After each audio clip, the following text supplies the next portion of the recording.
আজ আমরা এই লকডাউন সিচুয়েশনে আমাদের যে ক্লাসরুম বন্ধ রয়েছে সেই ক্লাসরুম বন্ধের মধ্যেও আমরা নিজেদেরকে একটু পড়াশোনায় রাখার চেষ্টা করব।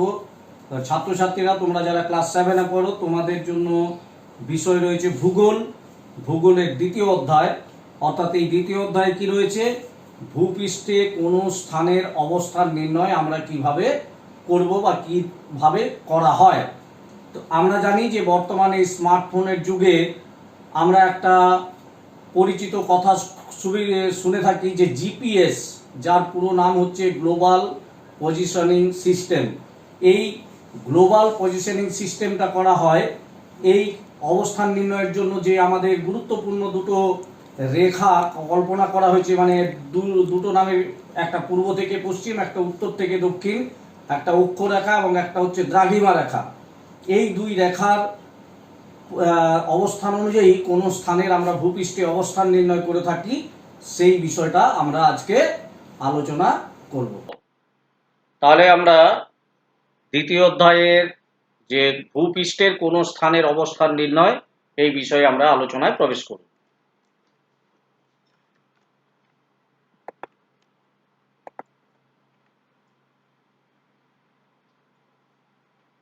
কি রয়েছে না, ভূপৃষ্ঠে কোন স্থানের অবস্থান নির্ণয়। আমাদের আজকের জানার বিষয় হচ্ছে এটা। আমরা সবাই জানি যে পৃথিবীর আকৃতি হচ্ছে অভিগত গোলক। অভিগত গোলক বলতে কি রকম না, যার পূর্ব পশ্চিমের দিকটা একটু ফাঁপালো এবং উত্তর এবং দক্ষিণের দিকটা ক্রমশ চ্যাপ্টা, অর্থাৎ জাস্ট একটা কমলা লেবু যেরকম আকারের হয় ঠিক সেই রকম। সেই জন্য এটাকে অভিগত। যাই হোক, আমরা গোলাকার ধরলাম। এই গোলাকার পৃথিবীতে কোনো স্থানের অবস্থান নির্ণয় করতে গেলে ভূবিজ্ঞানীরা কিছু কাল্পনিক রেখা কল্পনা করেছেন। অর্থাৎ এর মধ্যে কোনো রেখা নেই পৃথিবীতে, কিন্তু সমস্ত রেখাগুলো যেগুলো সম্বন্ধে আমরা জানবো সেগুলো হচ্ছে কাল্পনিক রেখা।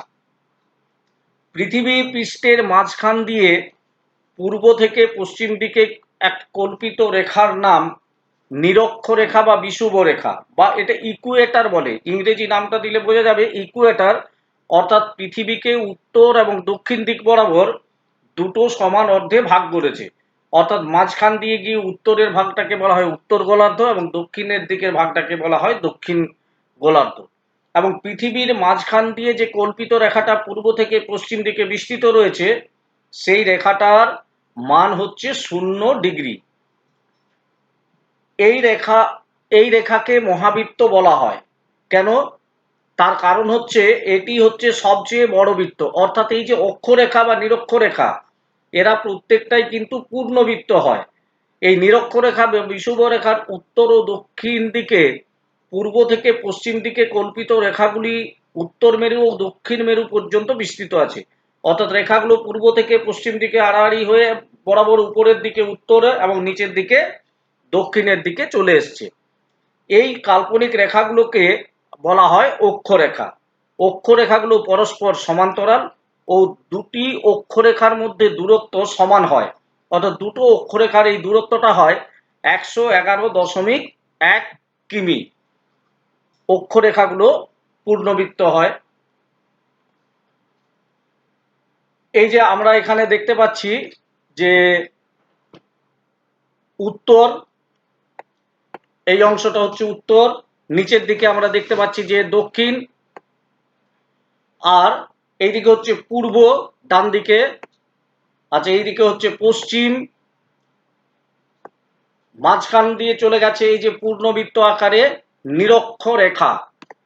নিরক্ষরেখা চলে গেছে। আচ্ছা, নিরক্ষরেখা বরাবর যে তলটি রয়েছে সেটাকে বলা হচ্ছে নিরক্ষীয় তল। আমাদের এটা হচ্ছে নিরক্ষীয় তল। তাহলে আমরা দেখলাম যে আমরা যেরকম ভাবে দেখি যে গোলাকার পৃথিবীর উপরের দিকে আমরা উত্তর, নিচের দিকে দক্ষিণ, পূর্ব এবং পশ্চিম, এবং মাঝখান দিয়ে এই যে নিরক্ষরেখা বা বিষুব রেখা, এটা পৃথিবীকে দুটো ভাগে ভাগ করেছে। এই উত্তরের দিকের ভাগটা হচ্ছে উত্তর গোলার্ধ, নিচের দিকের ভাগটা হচ্ছে দক্ষিণ গোলার্ধ। এবং এটা পূর্ব থেকে পশ্চিম দিকে বিস্তৃত রয়েছে। পূর্ব থেকে পশ্চিমের দিকে বিস্তৃত রয়েছে।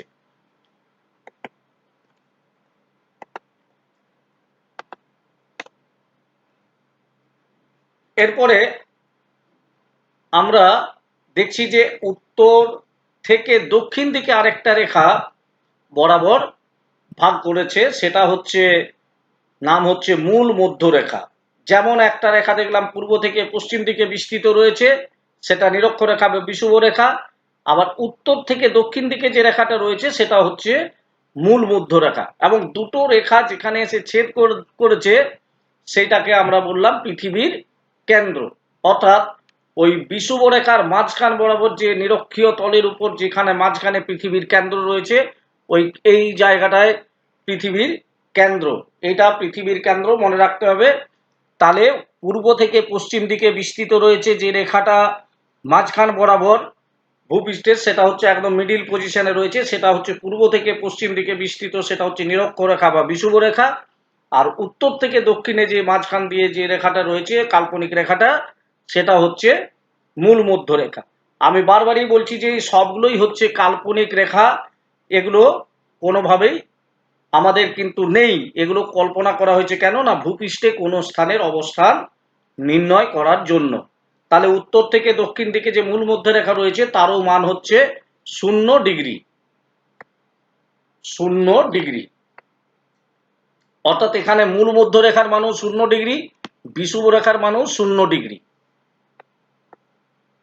এরও মান 0 ডিগ্রি। তাহলে এরপরে এই নিরক্ষরেখার নিচের দিক বরাবর পরপর পরপর যে রেখাগুলো আছে সেগুলো হচ্ছে সব অক্ষরেখা। পূর্ব থেকে পশ্চিম দিক পর্যন্ত বিস্তৃত রয়েছে, একদম পূর্ব থেকে পশ্চিম দিক পর্যন্ত পরপর বিস্তৃত রয়েছে। আবার উত্তরের দিকেও রয়েছে, দক্ষিণের দিকেও রয়েছে, এগুলোকে বলা হয় অক্ষরেখা। আবার মূল মধ্য উত্তর থেকে দক্ষিণেও কিছু কাল্পনিক রেখা রয়েছে, সেগুলো অর্ধবৃত্তকারে রয়েছে, সেগুলো হচ্ছে মূল মধ্য রেখা। আমরা এগুলো পরে দেখব। এরপরে আমরা প্রথমে দেখছি যে এই নিরক্ষরেখা বা বিষুব রেখা তার মান হচ্ছে 0 ডিগ্রি। তার মান হচ্ছে 0 ডিগ্রি, আমরা আগেই দেখেছি। এরপর ক্রমশ উত্তরের দিকে 23.5 ডিগ্রি উত্তরে একটা রয়েছে, সেটা হচ্ছে কর্কট ক্রান্তি রেখা। কর্কট ক্রান্তি রেখা উত্তরের দিকে 23.5 ডিগ্রি উত্তর যে অক্ষাংশ, আর 66.5 ডিগ্রি উত্তর অক্ষাংশ, তার নাম হচ্ছে সুমেরু বৃত্ত। আর এইদিকে রয়েছে সুমেরু, অর্থাৎ এটা একটা বিন্দু হয়েছে, সুমেরু বিন্দু অর্থাৎ শেষ, তার মান হচ্ছে 90 ডিগ্রি উত্তর অক্ষাংশ। আবার অপরদিকে ঠিক দক্ষিণ গোলার্ধের দিকে 23.5 ডিগ্রি যে দক্ষিণ, সেটার নাম হচ্ছে মকর ক্রান্তি রেখা। এবং 66.5 ডিগ্রি দক্ষিণ, তার মান হচ্ছে তার সেই রেখাটার নাম হচ্ছে কুমেরু বৃত্ত। আবার এইদিকে 90 ডিগ্রি দক্ষিণ অক্ষাংশ রয়েছে একদম শেষ, যেটার নাম হচ্ছে কুমেরু।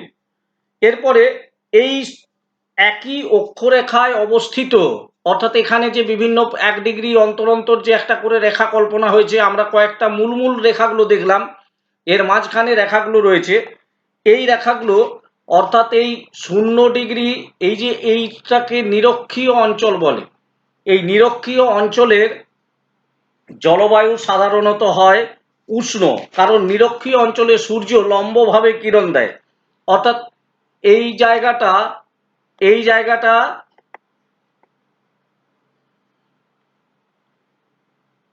এবং অপরদিকে এই যে দক্ষিণ দিকেও 23.5 ডিগ্রি মকর ক্রান্তি রেখা পর্যন্ত, এই অংশটায় আমরা কি দেখতে পাই, অর্থাৎ এখানের জলবায়ু হয় কিছুটা উষ্ণ হয়েছে, এখানে আমরা দেখতে পাই, অর্থাৎ আমরা এগুলো পরে দেখব, এখানে উষ্ণ জলবায়ু অঞ্চল। এরপরে এই কর্কট রেখা থেকে আমরা যদি এইদিকে সুমেরুর দিকে এই অঞ্চলটা আমরা ধরি, এই অঞ্চলটা, তাহলে এখানে আমরা দেখব যে এখানটায় আছে নাতিশীতোষ্ণ, অর্থাৎ এই জায়গাগুলোতে সমস্তগুলোতে দেখা যাবে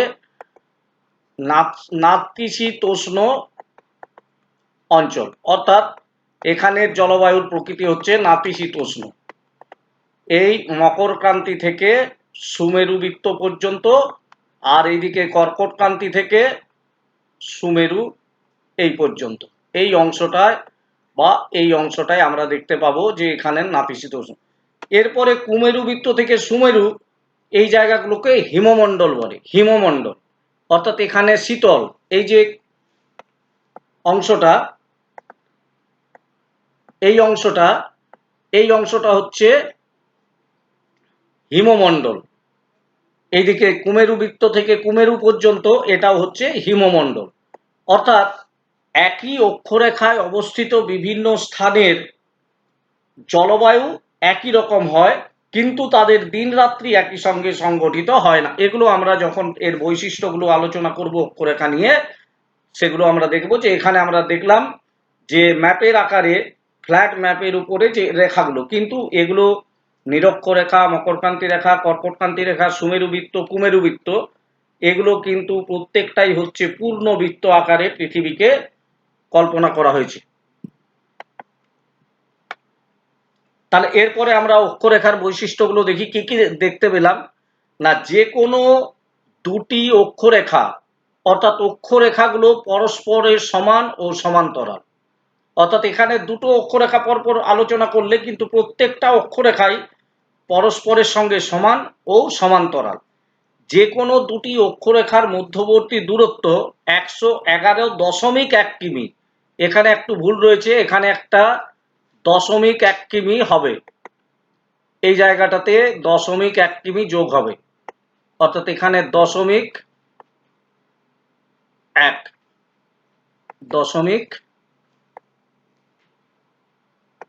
কিমি। অক্ষরেখাগুলো পূর্ব থেকে পশ্চিম দিকে বিস্তৃত, আমরা সেটা দেখেছি। অক্ষরেখাগুলোর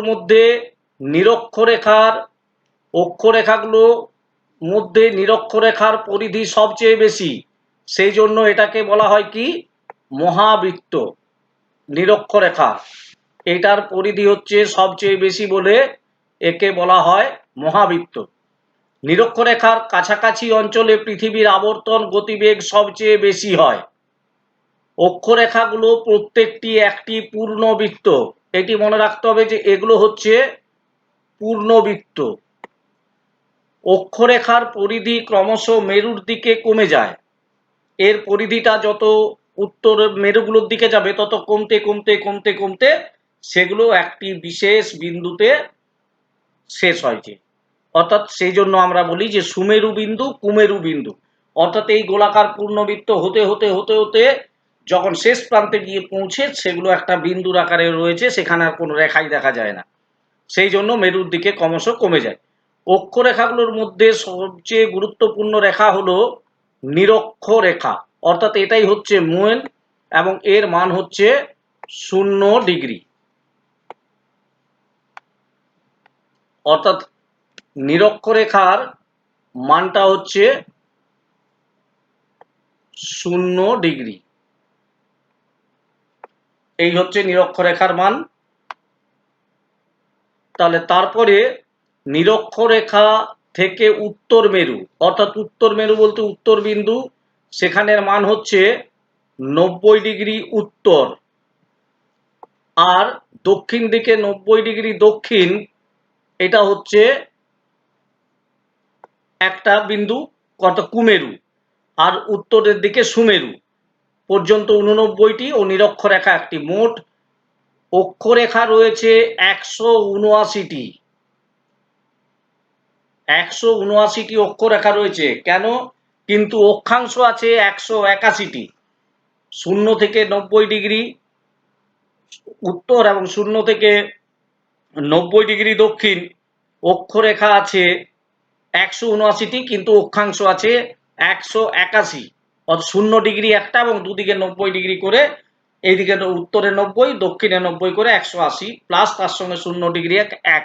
কিন্তু দুটো কম কেন না, উত্তরের যে সুমেরু এবং দক্ষিণের কুমেরু দুটো বিন্দু, সেখানে কোনো রেখা নেই, দুটো একদম বিন্দু হয়ে গেছে বলে ওই দুটোকে মাইনাস করে দেওয়া হয়েছে।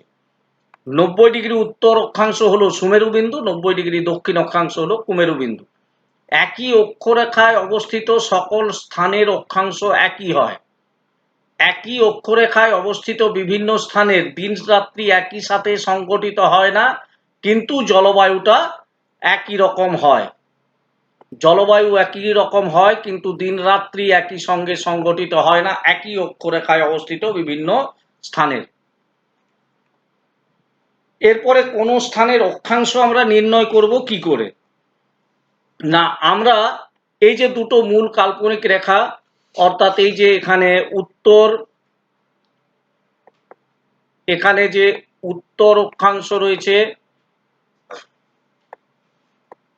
এইদিকে রয়েছে দক্ষিণ, এইদিকে রয়েছে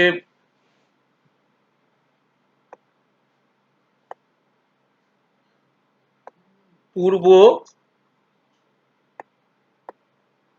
এইদিকে রয়েছে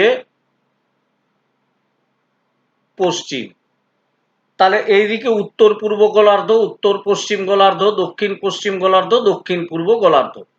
তাহলে আমরা ভূপৃষ্ঠে অবস্থিত এ স্থানের আমরা একটা অক্ষাংশ নির্ণয় করব। তাহলে কি এ স্থানটি থেকে পৃথিবীর কেন্দ্রবিন্দু এখানে ও রয়েছে, আমরা ও নাম দিলাম। তাহলে এই এ স্থান থেকে নিরক্ষীয় তল বরাবর একটা আমরা রেখা টেনেছি বরাবর, এবং এই নিরক্ষীয় তল বরাবর এই একটা রেখা। এখানে যে কোণটা উৎপন্ন হয়েছে, এখানে যে কোণটা উৎপন্ন হয়েছে সেটা হচ্ছে এই যে এখানে যে কোণটা আমরা দেখতে পাচ্ছি, এই কোণটাই হচ্ছে ওই স্থানটির অক্ষাংশ। অর্থাৎ এখানে এই যে এ ও বি, এখানে আমরা ও ধরেছিলাম, তাহলে এ ও বি এই তিনটে হচ্ছে 20 ডিগ্রি কোণ করেছে। তাহলে এখন এই এ স্থানটির অক্ষাংশ হবে 20 ডিগ্রি। অর্থাৎ এখানে যে এই যে আমাদের এ স্থানটা রয়েছে, এই স্থানটার অক্ষাংশ হলো কত? না, স্থানটির অক্ষাংশ হলো 20 ডিগ্রি।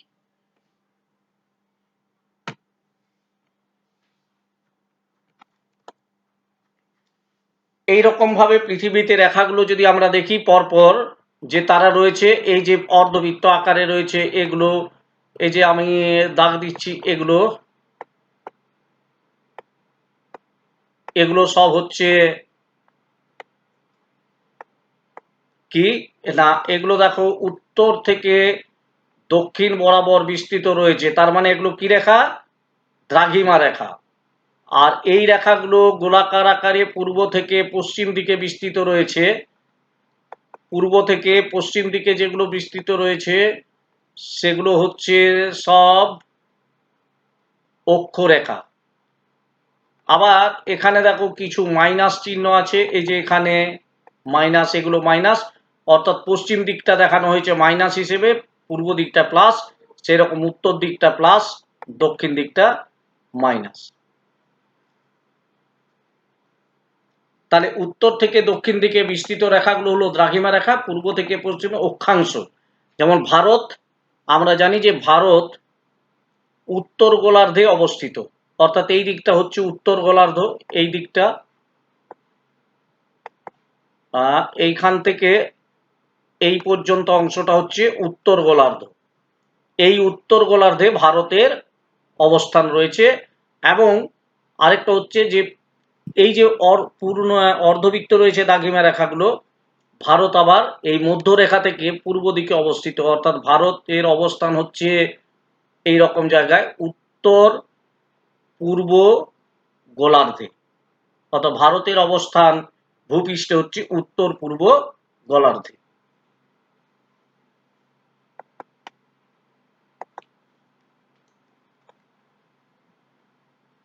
এরপরে আমরা আবার দেখছি যে এরপর দ্রাঘিমা রেখাগুলো সম্বন্ধে আমরা একটু বিশদে আলোচনা করে নিই। যে দ্রাঘিমা রেখা উত্তর থেকে দক্ষিণ দিকে বিস্তৃত। দ্রাঘিমা রেখাগুলোর মধ্যে গুরুত্বপূর্ণ হচ্ছে মূল মধ্যরেখা। এই যে এখানে দেখানো আছে মূল মধ্যরেখা, আমরা একটা ছবির সাহায্যে এই যে মূল মধ্যরেখা, এই যে এখান থেকে টেনে এইরকম ভাবে গেছে, এটা হচ্ছে মূল মধ্যরেখা, বোঝা গেল? আবার দেখিয়ে দিচ্ছি, এই রেখাটা হচ্ছে মূল মধ্যরেখা।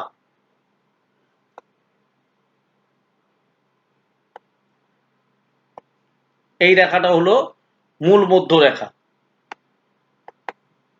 এটি এই মূল মধ্যরেখাটা লন্ডনের গ্রিনিচের উপর দিয়ে গেছে।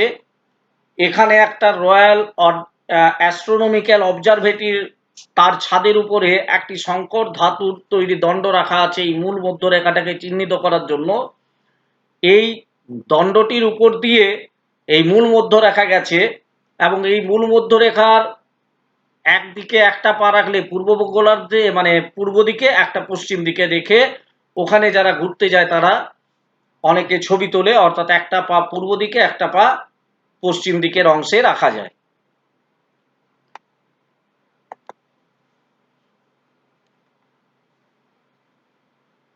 এরপরে আমরা কোন স্থানের দ্রাঘিমা নির্ণয় কি করে করব। আমরা একটা পাশে একটা ছবি রেখেছি। এই ছবিতে দেখা যাচ্ছে যে আমরা এখানে যে পি স্থানটি আছে তার আমরা কি দ্রাঘিমা নির্ণয় করব। হয়েছে? তাহলে পি স্থানের দ্রাঘিমা নির্ণয় করার জন্য কি করতে হবে না, পৃথিবীর কেন্দ্রবিন্দু, এই সিটা হচ্ছে এখানে পৃথিবীর কেন্দ্রবিন্দু, আমরা কেন্দ্রবিন্দুর নাম দিয়েছি সি। এরপরে আমরা কি করলাম না, স্থানটা থেকে অর্থাৎ পি থেকে এই যে একটা রেখা টেনেছি একদম পৃথিবীর কেন্দ্রবিন্দু পর্যন্ত, এই একটা রেখা, আরেকটা রেখা ওই কেন্দ্রবিন্দু থেকে মূল মধ্যরেখা পর্যন্ত, এইখানে এসে মূল মধ্যরেখা অর্থাৎ আর এই যে ছেদ বিন্দুতে এসে হয়েছে, এই রেখাটা হচ্ছে মূল মধ্যরেখা। তাহলে আমরা পৃথিবীর কেন্দ্র থেকে একটা রেখা টানলাম মূল মধ্যরেখা পর্যন্ত, আর একটা রেখা টানলাম যে স্থানটি যে দ্রাঘিমায় আছে সেই পর্যন্ত। এখানে পি থেকে একটা সি পর্যন্ত রেখা টানা হয়েছে, আবার সি থেকে আর পর্যন্ত একটা রেখা টানা হলো। তাহলে দুটো রেখা হলো, একটা হচ্ছে পিসি আর একটা হচ্ছে আর সি। এই তিনটে মেলে পৃথিবীর কেন্দ্রবিন্দুতে পিসিআর, এই যে কোণ, এখানে একটা কোণ তৈরি করেছে পিসিআর, এই কোণটা তৈরি করে উৎপন্ন করেছে। দেখা যাচ্ছে যে ওই কোণের মানটা আমরা ধরে নিয়েছি 60 ডিগ্রি, এবং দেখো এটা মূল মধ্যরেখা থেকে পশ্চিম দিকে আছে সেই জন্য এটা পশ্চিম বলা হলো।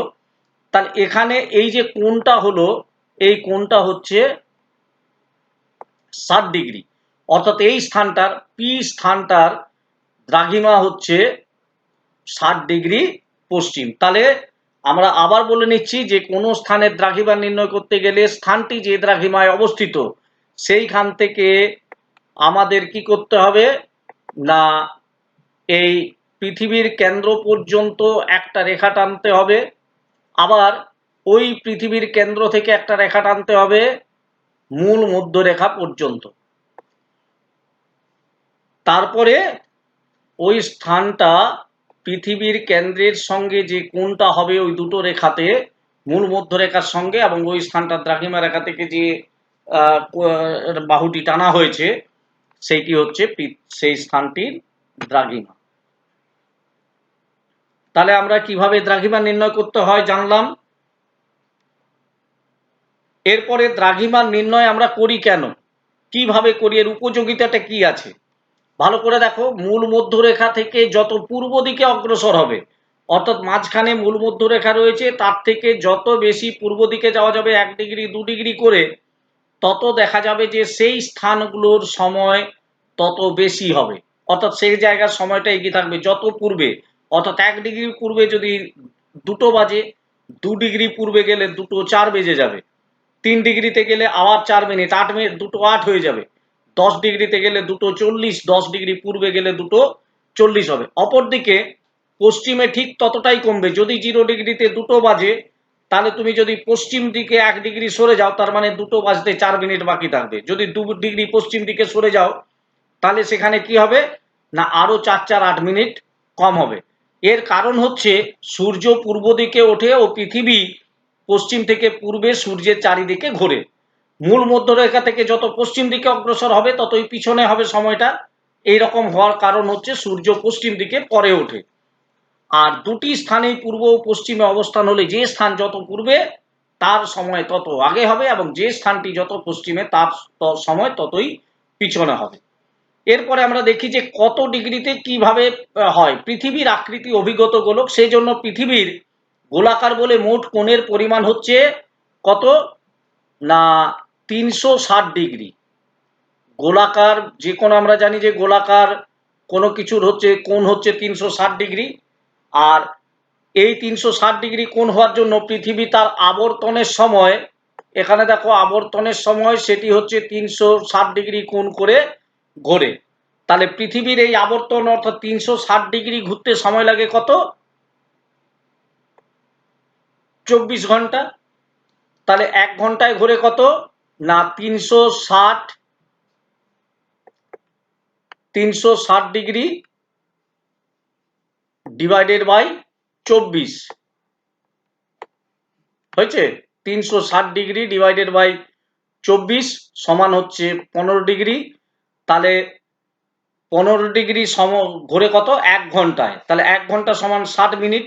তাহলে 1 ডিগ্রি অর্থাৎ 60কে যদি 15 দিয়ে ভাগ করি তাহলে 4 মিনিট হবে। অর্থাৎ 1 ডিগ্রি দ্রাঘিমার পার্থক্য হলে 4 মিনিট সময়ের পার্থক্য হয়, কারণ 1 ডিগ্রি ঘুরতে পৃথিবীর সময় লাগবে 4 মিনিট। দুটি স্থানেই পূর্ব বা পশ্চিম একই দ্রাঘিমায় অবস্থিত হলে, যদি দুটি স্থান ধরো একটা 60 ডিগ্রি পূর্ব আর একটা 70 ডিগ্রি পূর্বে, তাহলে এদের যদি আমরা দ্রাঘিমার তফাৎ বার করতে চাই সময় বার করানোর জন্য, তাহলে দুটো দ্রাঘিমার বিয়োগ করে দিতে হবে। 70 থেকে 60 বিয়োগ করলে 10, 10 দিয়ে 10 ডিগ্রির জন্য 4 মিনিট করে 40 মিনিট সময় তফাৎ হয়। এটা যখন তোমরা অঙ্ক করবে তখন সেইভাবে ভালোভাবে শেখা যাবে। আর যদি দুটো স্থান পূর্ব এবং পশ্চিম দিকে হয়, তাদের সময়ের তফাৎ বার করতে হলে দুটো জায়গার দ্রাঘিমার যোগ করে তাকে 4 মিনিট দিয়ে গুণ করে সময়টাকে ততটা পিছিয়ে দেওয়া হবে। এরপরে দ্রাঘিমা রেখাগুলোর কি কি বৈশিষ্ট্য? না, দ্রাঘিমা রেখাগুলো পরস্পরের সমান ও সমান্তরাল নয়। দ্রাঘিমা রেখাগুলো অর্ধবৃত্ত হয়। দুটি দ্রাঘিমার মধ্যে দূরত্ব নিরক্ষরেখার কাছে সব থেকে বেশি। নিরক্ষরেখা থেকে উভয় মেরুর দিকে ক্রমশ দূরত্ব কমে যায়। অর্থাৎ এই যত মেরুর দিকে থাকে তত তাদের মধ্যে দূরত্বটা একটু বেশি থাকে, তারপরে যত সেগুলো মেরুর দিকে ক্রমশ রেখাগুলো সরতে থাকে তত সেগুলো দূরত্ব কমে যায়। দ্রাঘিমা রেখার মান মূল মধ্যরেখা থেকে পূর্বে বা পশ্চিমে ক্রমশ বাড়ে। পূর্বে 179টি, পশ্চিমে 179টি। এর সঙ্গে রয়েছে মূল মধ্যরেখা একটি, 180 ডিগ্রি একটি দ্রাঘিমা। তাহলে এই করে 179 আর 179 358, তার সঙ্গে মূল মধ্যরেখা একটা, 180 ডিগ্রি রেখা হয়ে মোট হলো কত? 360টি দ্রাঘিমা রেখা রয়েছে। একই দ্রাঘিমায় অবস্থিত সকল স্থানে একই সঙ্গে দিন এবং রাত্রি সংঘটিত হয়, কিন্তু জলবায়ু একই হয় না। বিভিন্ন দ্রাঘিমায়, একই দ্রাঘিমায় অবস্থিত বিভিন্ন স্থানের জলবায়ু বিভিন্ন রকম হতে পারে, কারণ তারা শুধু তাদের অবস্থানটা শুধু দ্রাঘিমাতে নয়, তাদের অবস্থান অক্ষরেখার উপর রয়েছে, যা জলবায়ুর উপর প্রভাব ফেলে। এরপরে স্থানীয় সময় ও প্রমাণ সময়। মূল মধ্যরেখার উপর যখন সূর্য আসে তখন ঠিক দুপুর 12টা, অর্থাৎ যখন কোনো দ্রাঘিমা রেখার ঠিক উপরে সূর্য চলে আসে তখন সেখানের সময় হয় দুপুর 12টা। এরপরে মূল মধ্যরেখা থেকে 15 ডিগ্রি পূর্ব দ্রাঘিমায় তখন কটা বাজবে? না, দুপুর 1টা। কারণ আমরা আগেই জানি যে মূল মধ্যরেখা পূর্ব দিকে গেলে সময় এগিয়ে যাবে এবং 1 ডিগ্রির জন্য 4 মিনিট, তাহলে 15 ডিগ্রির জন্য 15 4 7 মিনিট মানে 1 ঘন্টা। তাহলে এখানে হলো দুপুর 1টা। আবার 15 ডিগ্রি পশ্চিমের দ্রাঘিমায় তখন কি হবে? না, তখন সময়টা দেখো 1 ঘন্টা পিছিয়ে যাচ্ছে। একই 15 ডিগ্রি, তার মানে 60 মিনিট, কিন্তু এটা পশ্চিম দ্রাঘিমা বলে এই যে দ্রাঘিমার দুটো দেখো তফাৎটা, একটা 15 ডিগ্রি পশ্চিমে আর একটা হচ্ছে 15 ডিগ্রি পূর্ব দ্রাঘিমায়। এই পূর্ব পশ্চিম হওয়ার জন্য একটা 1 ঘন্টা আগে, একটা 1 ঘন্টা পরে। কার থেকে? না, এই মূল মধ্যরেখা থেকে।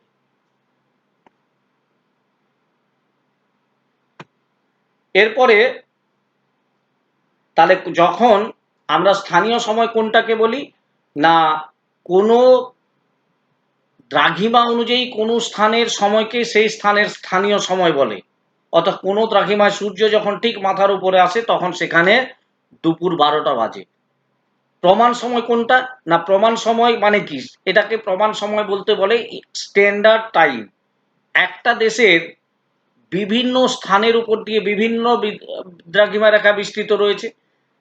এর ফলে কি হয় না বিভিন্ন স্থানের সময় বিভিন্ন হয় এবং এর ফলে বিভিন্ন রকমের অসুবিধা দেখা দেয়। ধরো যেমন আমাদের কলকাতার দ্রাঘিমা হচ্ছে 88.5 ডিগ্রি পূর্ব, দিল্লির সেখানে হচ্ছে 81 ডিগ্রি বা 82 ডিগ্রি পূর্ব। তাহলে এই যে 6 ডিগ্রির তফাতের জন্য সেখানে আমাদের 24 মিনিট একটা সময়ের তফাত হয়ে যাবে। তাহলে দিল্লিতে টাইম আর আমাদের এখানে টাইম, আমরা বললাম যে দিল্লিতে ফ্লাইটটা ছেড়েছে সকাল 10টায়, তার মানে বা ট্রেনটা ছেড়েছে সকাল 10টায়, কিন্তু দিল্লির সকাল 10টা মানে আমাদের এখানে তখন ওই 6 ডিগ্রির জন্য 10টা 24 ধরতে হবে। তাহলে এই ধরনের অসুবিধাগুলোকে দূর করার জন্য সকল দেশেরই একটা সিস্টেম রয়েছে যে সেখানের একটা নির্দিষ্ট দ্রাঘিমার সময়কে ধরে সেই সারা দেশে সেই সময়টাকে মেনে চলা হয়। কেননা এই যে বিভিন্ন রকমের অসুবিধাগুলোকে দূর করার জন্য, যেমন আমাদের দেশে ওই যে দ্রাঘিমার উপর সেই দেশের সময়টাকে গোটা দেশে ধরা হয়, সেইটাকে সেই দেশের প্রমাণ সময় বলে। যেমন ভারতের প্রমাণ সময় নিয়ে আমরা যদি দেখি যে ভারতের পূর্ব দিকের শেষতম স্থান অর্থাৎ এই অরুণাচল প্রদেশের কিবুথু, অরুণাচল প্রদেশের কিবুথু বলে একটা জায়গা আছে, এটাই হচ্ছে ভারতের পূর্ব দিকের শেষতম স্থান। এর সঙ্গে পশ্চিম দিকের শেষতম স্থান হচ্ছে গুজরাটের গুয়ারমাটো। এই দুটো অর্থাৎ এটা দুটোই ভারতের অংশ, কিন্তু তাদের মধ্যে সময়ের তফাৎ হচ্ছে 101 ঘন্টা 45 মিনিট সময়ের পার্থক্য দেখা যায়। সেই এই যে অসুবিধাগুলো, তাহলে ধরো দুটো স্থানের মধ্যে আমাদের ভারতের মধ্যে অবস্থিত হয়েও তাদের মধ্যে 1 ঘন্টা 45 মিনিট সময়ের তফাৎ দেখা দিচ্ছে। সেই জন্য কি করা হয়েছে না ভারতের প্রমাণ দ্রাঘিমা 82.5 ডিগ্রি পূর্ব, যেটি উত্তরপ্রদেশের এলাহাবাদ অর্থাৎ এই 82.5 ডিগ্রি উত্তর, এটি উত্তরপ্রদেশের এলাহাবাদ শহরের উপর দিয়ে বিস্তৃত রয়েছে এবং এই শহরের সময়কেই ভারতের প্রমাণ সময় ধরা হয় এবং এটাকে আমরা বলতে পারি যে এই প্রমাণ দ্রাঘিমা, এই প্রমাণ দ্রাঘিমার উপর ভিত্তি করে সেটা হচ্ছে 82 ডিগ্রি পূর্ব। এরপরে আমরা দেখব যে ভারতের অবস্থানটা কি রকম রয়েছে, কোন অক্ষাংশে এবং কোন দ্রাঘিমায় অবস্থিত। যেমন ভারতের যে শেষতম বিন্দু, যেটা আমরা এর আগেও বললাম যে অরুণাচল প্রদেশের কিবুথু, অরুণাচল প্রদেশের এই যে কিবুথু জায়গাটা, এর আগেও আমরা এটা দেখেছি, অরুণাচল প্রদেশের রাজ্যের কিবুথু, এই জায়গাটা হচ্ছে ভারতের শেষতম বিন্দু। এই যে এই জায়গাটা আমরা একটা লাইন দিয়ে দেখেছি, এই শেষতম বিন্দুটা হচ্ছে ভারতের, তার দ্রাঘিমা হচ্ছে 97 ডিগ্রি 25 মিনিট। এইটা হচ্ছে আমাদের একদম পূর্বতম যে অংশটা রয়েছে ভারতের, তার শেষ দ্রাঘিমার, আমাদের শেষ ভারতের অংশটা যে উপর দিয়ে যে দ্রাঘিমা রেখাটা গেছে তার মান হচ্ছে 97 ডিগ্রি 25 মিনিট। আর পশ্চিম দিকের যে শেষ অংশ, এই যে এই অংশটা রয়েছে, এইটা গেছে আমাদের গুজরাট রাজ্যের গুয়ারমাটো দিয়ে, এই গুয়ারমাটো অংশ দিয়ে গেছে, এটা গুজরাট রাজ্যের মধ্যে অবস্থিত এবং এর দ্রাঘিমা হচ্ছে 68 ডিগ্রি 7 মিনিট। তার মানে কত ডিগ্রি দ্রাঘিমার তফাৎ হচ্ছে 19 ডিগ্রি, 19 ডিগ্রি 18 মিনিট। তাহলে 19 ডিগ্রির জন্য তফাৎ হচ্ছে কত সময়ের, 19 ডিগ্রির জন্য 4 মিনিট করে, 4 40 4 9 36, তার মানে 1 ঘন্টা 16 মিনিট। এবং 18 মিনিটের জন্য যা হয় 18 সেকেন্ডের জন্য, সেখানে আবার 1-2 মিনিট, এই করে দেখা গেছে যে 1 ঘন্টা 45 মিনিটের মতো তো মোটামুটি। অর্থাৎ যদি এখানে সকাল 7টায় সূর্য ওঠে, মানে যদি সকাল 6টায় ওঠে স্থানীয় সময় যদি ধরি আমরা ওই দ্রাঘিমা অনুযায়ী অরুণাচল প্রদেশে, তাহলে ওই গুজরাটের এখানে সকাল 6টায় উঠলে গুজরাটের গুয়ারমাটোতে উঠবে কটায়, ওই 7টা 20 এইরকম টাইমে, অর্থাৎ 1 ঘন্টা 20 মিনিট পরে। এটা গেল ভারতের দ্রাঘিমা রেখার অবস্থান। এরপরে অক্ষাংশের অবস্থান, অর্থাৎ ভারতের উত্তর, আমরা যেটা ভারতের উত্তর অংশ বলি, সেই উত্তর অংশ, উত্তর ভারতের যে শেষতম যে অংশটা রয়েছে অক্ষাংশটা, সেটা হচ্ছে ভারতের শেষ উত্তর বিন্দু, 37°4' উত্তর অক্ষাংশে অবস্থিত। ভারতের শেষ উত্তর বিন্দু দিয়ে এই 37°4' উত্তর রেখাটা বিস্তৃত রয়েছে এবং সেই জায়গাটার নাম হচ্ছে ইন্দিরা কোল। ইন্দিরা কোল। আর দক্ষিণ দিকের মূল ভূখণ্ডে রয়েছে কন্যাকুমারী। হয়েছে, মূল ভূখণ্ডের কন্যাকুমারী, সেটা হচ্ছে 8°4' উত্তর এই অক্ষরেখা এর উপর দিয়ে গেছে।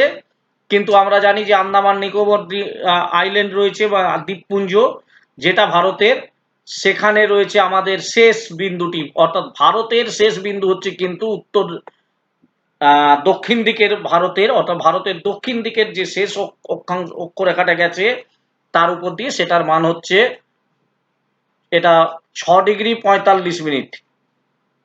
এটা 6°45'। এখানে একটু ভুল লেখা রয়েছে, এটা হচ্ছে 6°45'।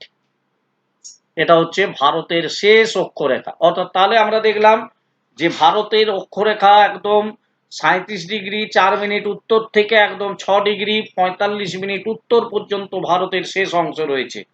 কিন্তু যদি মূল ভূখণ্ডে ধরা হয় তাহলে ভারতের শেষ অক্ষাংশরেখাটা গেছে 8°4' উত্তর।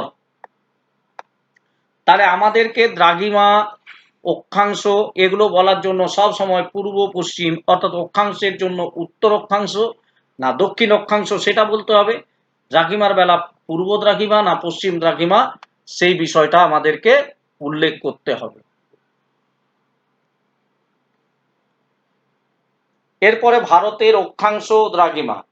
ভারতের মাঝখান দিয়ে আমরা তাহলে দেখলাম যে 37°4' থেকে একদম 6°45' এটা ভারতের, তার মধ্যে 23.5° উত্তর অক্ষরেখা, অর্থাৎ যেটাকে আমরা কর্কট ক্রান্তি রেখা বলি, সেটাও ভারতের মাঝখান দিয়ে প্রবাহিত রয়েছে। এটা ভারতের 8টা রাজ্যের উপর দিয়ে গেছে।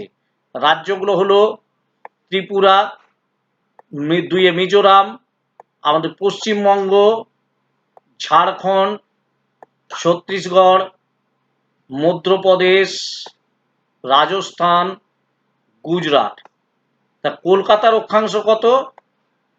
20°34'। ভারতের মাঝখান দিয়ে 82.5° পূর্ব দ্রাঘিমা বিস্তৃত, যা এলাহাবাদ শহরের উপর দিয়ে গেছে। এটি হচ্ছে ভারতের প্রমাণ দ্রাঘিমা, সেটা আমরা আগেই দেখেছি যে 82.5°, এটা এলাহাবাদ, এটা হচ্ছে ভারতের প্রমাণ দ্রাঘিমা। কলকাতার দ্রাঘিমা হচ্ছে 88°36', কিন্তু এটা পূর্ব।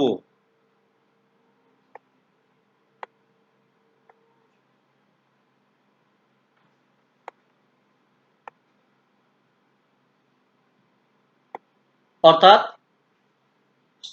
কলকাতার দ্রাঘিমা হচ্ছে 88°36' পূর্ব। আমাদের মনে রাখতে হবে যে বর্তমানে যে জিপিএস সিস্টেম, আমি প্রথমেই বলেছিলাম যে জিপিএস সিস্টেম, যার পুরো নাম হচ্ছে গ্লোবাল পজিশনিং সিস্টেম, অর্থাৎ এই যে